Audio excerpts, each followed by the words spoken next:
Good day everyone, and welcome to the channel. It's Londononion here with another Back 4 Blood character build. And the character we'll be building in this video is... Walker. Now generally I would say cleaners fall on a spectrum of roles or categories ranging from offensive, supportive, and defensive, and of course the degrees in between as we will uncover throughout the series.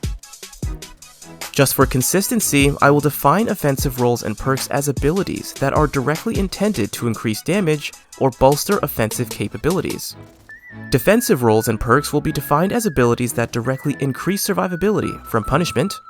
Lastly, supportive roles and perks are defined as alternative skills that can be instrumentally used for offensive or defensive purposes without a defined intention for either polarization, but they are ultimately a helpful perk for one's team.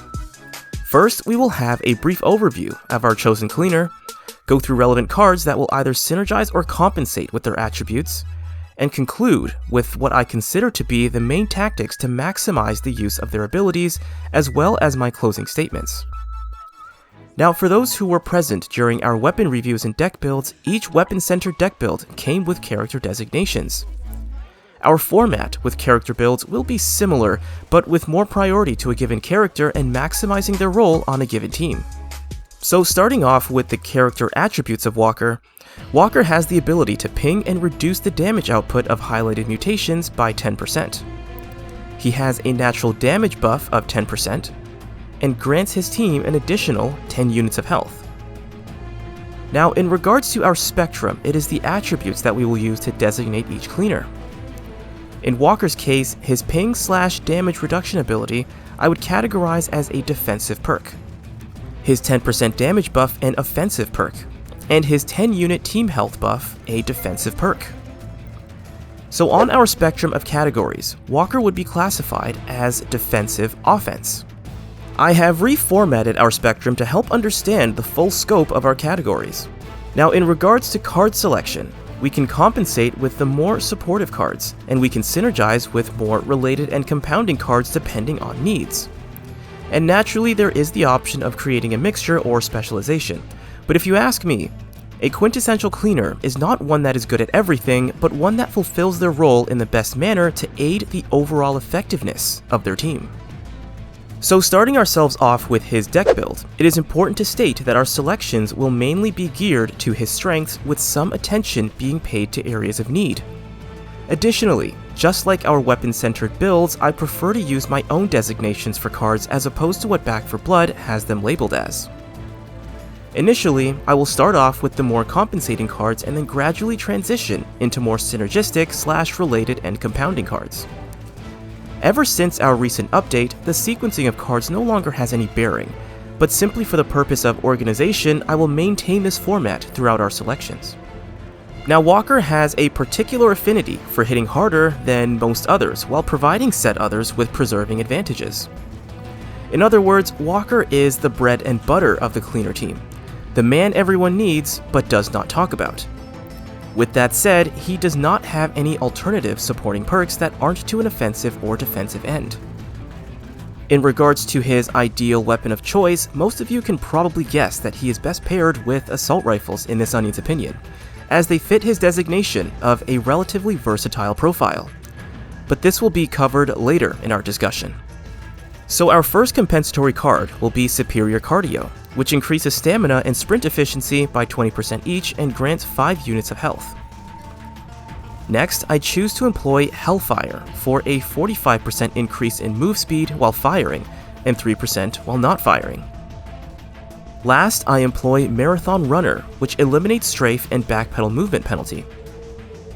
Now for those who were present during our last discussion with Evangelo, we had stated that stamina and move speed were both supportive perks, since they don't have a particular orientation or can be used instrumentally for offensive and defensive purposes. In regards to Walker, his perks are for the most part selfless, so I figured that the most appropriate supportive perks he could use would be the second most used feature of Back 4 Blood, and that is generally movement and stamina. Now we do have 2 more supportive cards, but they hold the middle ground since they will aid the effects of our related/compounding cards. Our first one is life insurance, which grants an extra life and reduces incapacitation trauma by 15%. Lastly, ammo belt increases ammo capacity by 50% and increases reload speed by 15%. Transitioning now to our related/compounding cards, our first pick is Shredder, which increases damage output by 1% for every landed round and maxes out at 15% additional damage. Rounds, however, must connect within 3 seconds of each other on a given target.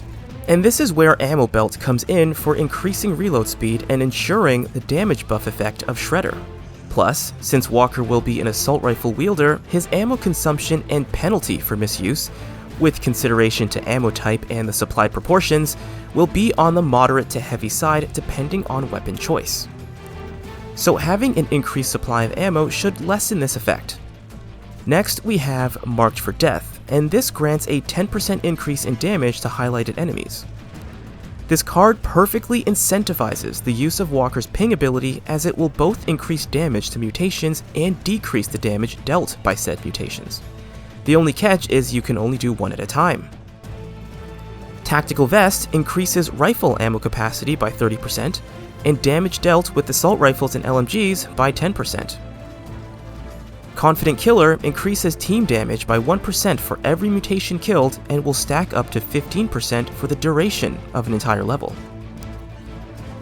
Silver Bullets increases bullet damage by 10% and effective range by 15%.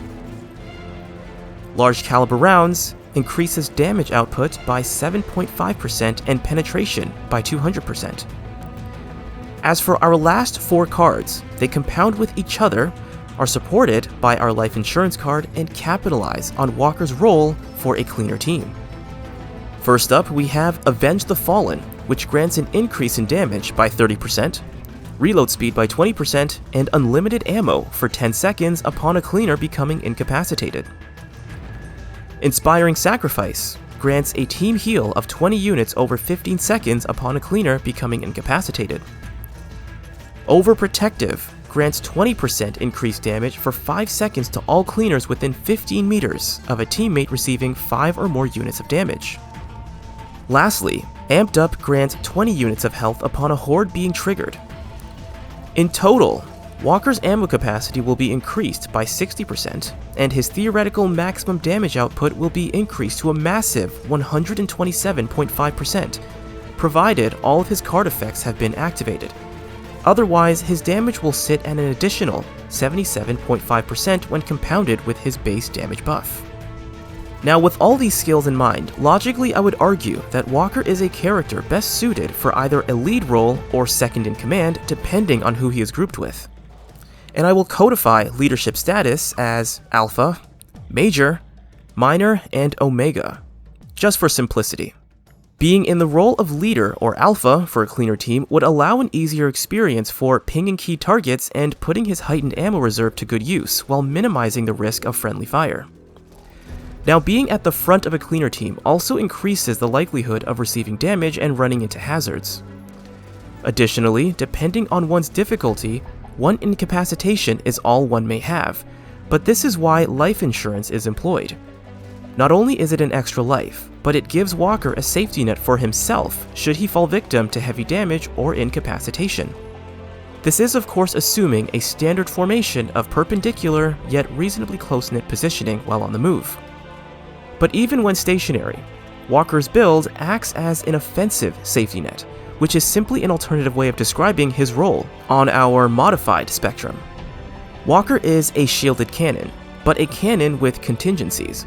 Whether his team is receiving damage, a cleaner has fallen, or an unnecessary horde has been alerted, he is there as the necessary bread and butter to help keep this cleaner sandwich together.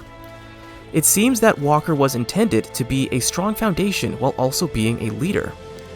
His skills are for the most part reactionary, but suppressive to any hazards that may endanger his team.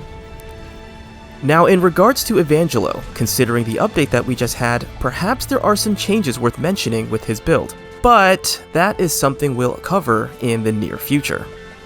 Now, everything in this discussion can be taken with a grain of salt, as deck build combinations are too complex for me to fairly evaluate them. However, this is the build I prefer to use when playing on the Nightmare difficulty with Walker. Now, it is paramount to state that team maturity is ultimately what makes any deck work. And for those who were present during our last cleaner discussion, I'm using maturity as an umbrella term to describe each individual's general understanding of roles, navigation, character and weapon attributes, ridden/mutation deterrent tactics, resource management, and ultimately collaboration, as this is a team-based game. I would also argue that the greater one's team maturity is, the greater efficacy specializations, like the one we just went through, will have, as each person will have a greater understanding of what it means to operate as a unit without being overbearing. Though in Walker's case, because of his build, he already seems to compensate for any shortcomings that would take place. But that is his specialization in and of itself, being the safety net for his team while increasing offensive capabilities to compensate. Carrying on, less maturity will likely demand more of a compensating build so as to provide support where there are more deficiencies. However, there is far more to compensate with than there is to specialize with, and would create an unnecessarily long discussion. Now, Walker is only one piece of this giant cleaner pie, but this brings us to the end of our discussion today. Thank you guys for joining me on this one, and in our next video, the cleaner of discussion will be Holly, and we will determine where she sits on our spectrum of roles. It's been Londononion, and I will see you guys next time.